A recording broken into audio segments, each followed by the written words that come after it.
আমি দোকানে আইছি সদাই নিতে, তারপরে হ্যাঁ আমারে আমি আরেকজনের দোকানদার সাথে কথা বলতেছি, হ্যাঁ আমারে মা বাপ তুল্লা গালি গালাজ করছে। কি কারণে?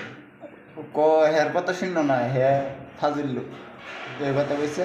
এবার আমার মধুতি কোটা কোট এসে তারপর আমি আমি কইছি কি আমার এইসব কথা কি লিখে বলি। হ্যাঁ সাথে কথা কাটাকাটি হইতেছে।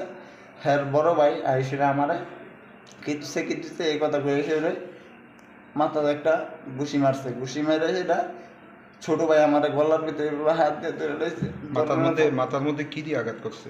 তো হাতের ভিতরে যে ঢুকে এসেছিল ছুরির মতন একটা কি ইটা দিয়ে আমার মাথার ভিতরে আঘাত করছে। সারা শরীরের ভিতরে। কতজনে মারছে? দুজনে মিলে। তারা দুজন থেকে সদাই লইতেছে, সদাই লাগানোর পরে একটু কথা কাটাকাটি হচ্ছে। কথা কাটাকাটির পর ওই আয়াসেরা পিছন দিয়ে তারে মারতাছে, পিছন দিয়ে মারতাছে। তো আমি তো আর দেখছি না, উমা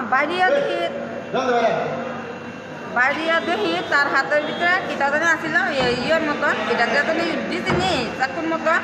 তার এদিক আসছে একবার আর পানি ফিরে তেমনি আমার এদিক আসছে, তার সারা শরীর রাখছে না। আপনার ছেলের উপরে এই আক্রমণ কি কারণে?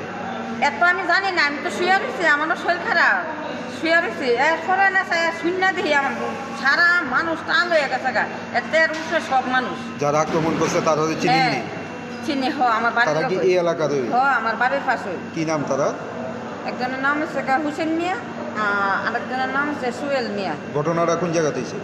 তো আমার দোকানের সামনে। জায়গাটার নাম কি? তারপর সচিন্দালাল। তারপর আছে সচিন্দালাল।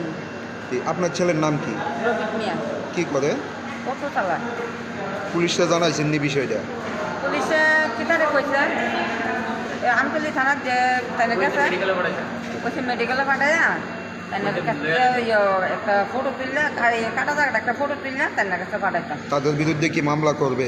হ্যাঁ আমি অবশ্যই নেবো। কয়জনের বিরুদ্ধে? তো তারা দুই ভাই আছিল, আমি বাহি মানুষের দিয়ে আপনার যে ফিরছে তার নামই দেবো।